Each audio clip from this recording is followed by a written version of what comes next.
ঝাড়গ্রামকে বলা হয় অরণ্য সুন্দরী। লোদাশুলি জঙ্গল এবং শালবনী এই রাস্তা ধরে যখন যাবেন, রাস্তার দুধারের প্রাকৃতিক সৌন্দর্য একটা আলাদা ধরনের মাত্রা এনে দেবে। ঝাড়গ্রামের প্রথম পর্বের ভিডিওতে আমি দেখিয়েছিলাম ঝাড়গ্রামের ১৩টা দর্শনীয় স্থানের কয়েকটা ঝলক, কিভাবে যাবেন এবং কোথায় থাকবেন। এবং ঝাড়গ্রামের দ্বিতীয় পর্বে দেখিয়েছিলাম কৃষ গার্ডেন, ভেষজ উদ্যান এবং প্রকৃতি পর্যটন কেন্দ্র। যদি ভিডিওগুলো না দেখে থাকেন, এই ভিডিওর ডেসক্রিপশানে লিঙ্ক দেওয়া আছে, অথবা উপরের আই বাটন টাচ করে ভিডিওগুলো প্লিজ একটু দেখে নেবেন। শালবনী পেরিয়ে এইবার আমরা ঝাড়গ্রামে প্রবেশ করব। লোদাশুলি জঙ্গল এবং শালবনী পেরিয়ে যাওয়ার পর ঝাড়গ্রামের শুরুতেই পাবেন একটা জাংশন। এই জায়গায় একটা বিবেকানন্দের স্ট্যাচু পাবেন। বাঁদিকের রাস্তাটা জামবনি রোড। 10 থেকে 12 কিলোমিটার যাওয়ার পর এই রাস্তাতেই পাবেন চিল্কিগড় রাজবাড়ি এবং চিল্কিগড় কনক দুর্গা মন্দির। এবং বিবেকানন্দর মূর্তি থেকে সোজা একটু এগিয়ে যাওয়ার পর আপনারা পাবেন ঝাড়গ্রাম রাজবাড়ি।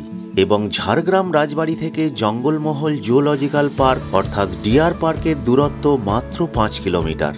এবার আপনারা আমার ঝাড়গ্রামের প্রথম পর্ব থেকে আরও 10টি জায়গা দেখে নিন।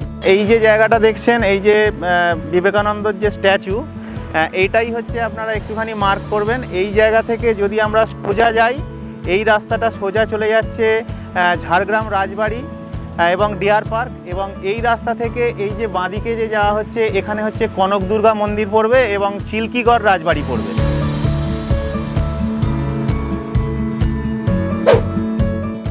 এই রাস্তা ধরে যাওয়ার সময় আপনারা প্রথমে কনক দুর্গা মন্দির চলে যেতে পারেন, তারপরে চিল্কিগড় রাজবাড়ি যাবেন, বা আগে চিল্কিগড় রাজবাড়ি ঘুরে নিয়ে ফেরার সময়তে কনক দুর্গা মন্দিরেও ঢুকতে পারেন। ঝাড়গ্রাম ঢোকার পথে আপনাদের যে প্রথম বিবেকানন্দ স্ট্যাচু দেখালাম, ওখান থেকে আমরা বাঁদিক নিলাম। ওখান থেকে 11 থেকে 12 কিলোমিটার এই কনক দুর্গা মন্দির বা চিল্কিগড়। এই রুটটা দিয়ে যেটা যাচ্ছি, এই রুটটা হচ্ছে জামবনি রুট। এই জামবনি রুট দিয়ে আমরা চিল্কিগড়, এখান থেকে আর 10 কিলোমিটার গেলে আমরা চিল্কিগড় রাজবাড়ি বা কনক দুর্গা মন্দির পেয়ে যাব। এই যেটা দেখছেন, এটা হচ্ছে ডুলুং নদী। তো কনক দুর্গা মন্দির আগে পড়ছে এবং চিল্কিগড়ের যে রাজবাড়ি আমরা যাচ্ছি, তো চিল্কিগড়ের রাজবাড়িতে যেতে গেলে এই ডুলুং নদী পড়ে।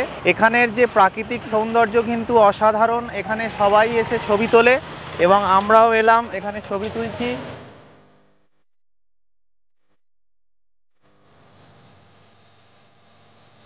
এই সেতু পেরিয়ে কয়েক কিলোমিটার আসার পরেই পেয়ে যাবেন চিল্কিগড় রাজবাড়ি।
সবাই খুব এনজয় করছি।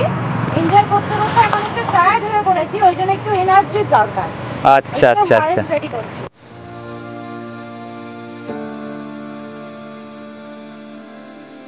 এবার এই জায়গার কিছু ড্রোন শট দেখাচ্ছি, আশা করি খুব ভালো লাগবে।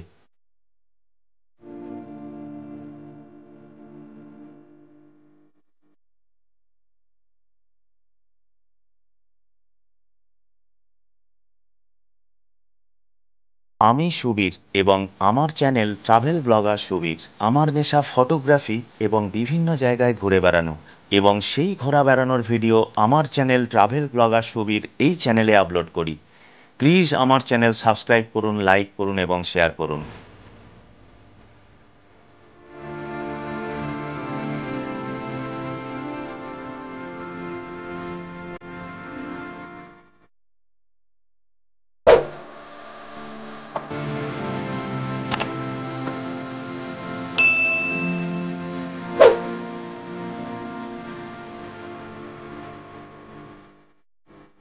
আমি সুবীর এবং আমার চ্যানেল ট্রাভেল ব্লগার সুবীর। আমার নেশা ফটোগ্রাফি এবং বিভিন্ন জায়গায় ঘুরে বেড়ানো, এবং সেই ঘোরা বেড়ানোর ভিডিও আমার চ্যানেল ট্রাভেল ব্লগার সুবীর এই চ্যানেলে আপলোড করি। প্লিজ আমার চ্যানেল সাবস্ক্রাইব করুন, লাইক করুন এবং শেয়ার করুন।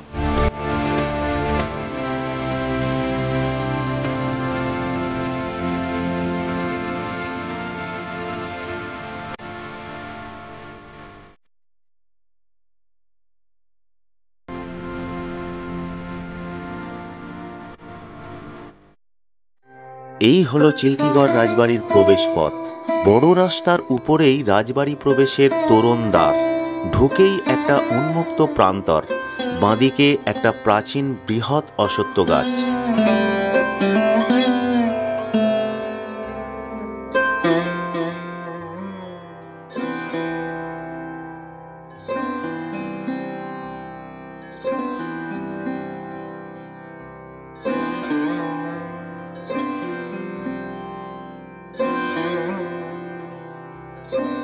কনক দুর্গা মন্দিরের কিছুটা দূরে জাম্বনি ব্লকের অন্যতম আরেকটি গুরুত্বপূর্ণ স্থান হল চিল্কিগড় রাজবাড়ি।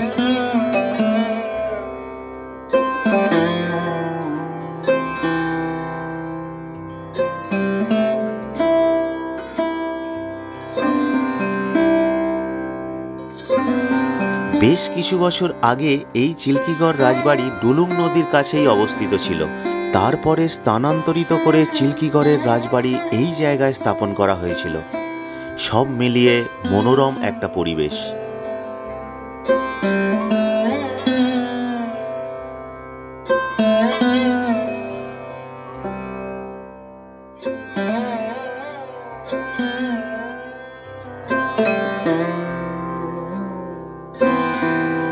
এই মন্দিরটি হলো শিব মন্দির।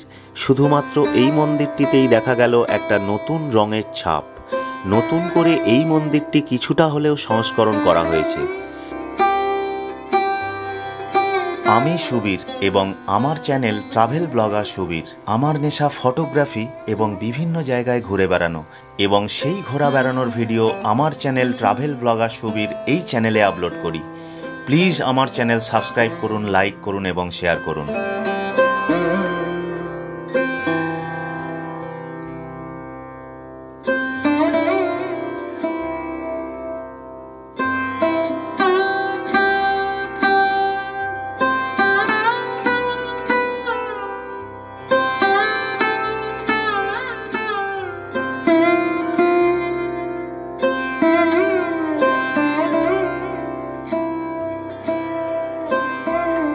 এবং এই বাড়িতে রয়েছে 3টি মন্দির। এর মধ্যে সবথেকে বড় মন্দিরটি রাধাকৃষ্ণের জিউ মন্দির। এই মন্দিরটিতেই এখনও নিত্য পুজো হয়। প্রধান ফটকের বাইরের দিকে রয়েছে 2টি মন্দির। সবথেকে ছোট মন্দিরটি ভগ্নপ্রায়। এই মন্দিরটি হলো গায়ত্রী দেবীর মন্দির। তবে এই রাজবাড়িতে এখনও রথ এবং দুর্গাপুজো হয়।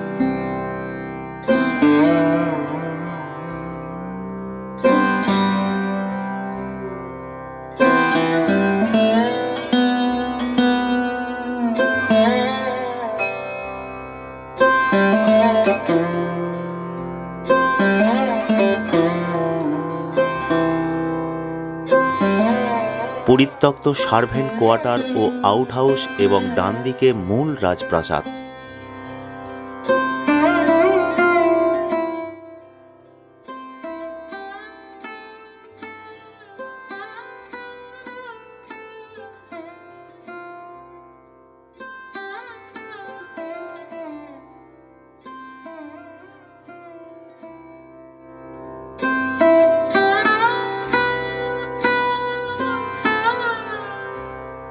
আমার পিছনে যেটা দেখতে পাচ্ছেন এটা হচ্ছে এই রাজবাড়ির দুর্গা দালান। তবে যেটা দেখা যাচ্ছে এই রাজবাড়ির সেইভাবে কোনো পরিচর্যা নেই।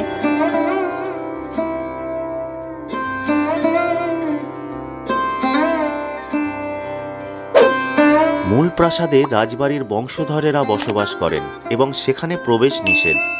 বর্তমানে এটি পশ্চিমবঙ্গ সরকারের অধীনে রয়েছে।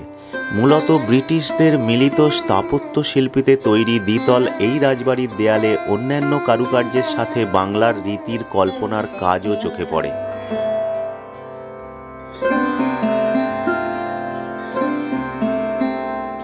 এই রাজবাড়ির কিছু ঐতিহাসিক তথ্য আমি একটু বলার চেষ্টা করছি।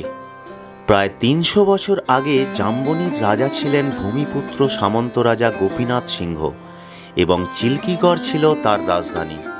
চিল্কিগড়ের কনক দুর্গা মন্দির এবং এই রাজবাড়িটি রাজা গোপীনাথ সিংহের আমলেই তৈরি করা হয়েছিল। পুত্রহীন রাজার একমাত্র কন্যা সুবর্ণমণির সাথে পরবর্তীকালে বিবাহ হয় পার্শ্ববর্তী ধবলগড়ের রাজা জগন্নাথ দেহ ধলদেবের সাথে।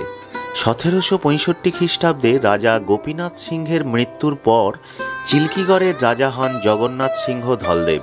ওনার পুত্র কমলাকান্তদেব দেহ ধলদেবের সময়ে চিল্কিগড়ের স্বর্ণযুগ বলে মনে করা হয়। ঐতিহাসিক চুয়ার বিদ্রোহ চলাকালীন রাজা জগন্নাথ সিংহ এই চিল্কিগড় রাজবাড়ি থেকেই ১৭৬৯ সালে ধল বিদ্রোহ ঘোষণা করেন। দুঃখের কথা এই যে ইস্ট ইন্ডিয়া কোম্পানি কড়া হাতে সেটাকে দমন করে ফেলেছিলেন। বর্তমানে সম্পূর্ণ ধ্বংসপ্রাপ্ত না হলেও সর্বত্র অবহেলার ছাপ নিয়ে দাঁড়িয়ে আছে প্রায় ৩০০ বছরের এই রাজবাড়িটি। চিল্কিগড় রাজবাড়ি সম্বন্ধে আমি কিছুটা তথ্য দেওয়ার চেষ্টা করলাম। এই রাজবাড়ি ঘোরার পর আমরা চলে গিয়েছিলাম ঝাড়গ্রাম কনক দুর্গা মন্দিরে এবং সেই ৫০০ বছরের প্রাচীন ঐতিহ্যময় কনক দুর্গা মন্দিরের কিছুটা ইতিহাস জানানোর চেষ্টা করব পরের ভিডিওতে। প্লিজ সঙ্গে থাকবেন। আমি সুবীর এবং আমার চ্যানেল ট্রাভেল ব্লগার সুবীর। আমার নেশা ফটোগ্রাফি এবং বিভিন্ন জায়গায় ঘুরে বেড়ানো, এবং সেই ঘোরা বেড়ানোর ভিডিও আমার চ্যানেল ট্রাভেল ব্লগার সুবীর এই চ্যানেলে আপলোড করি। প্লিজ আমার চ্যানেল সাবস্ক্রাইব করুন, লাইক করুন এবং শেয়ার করুন।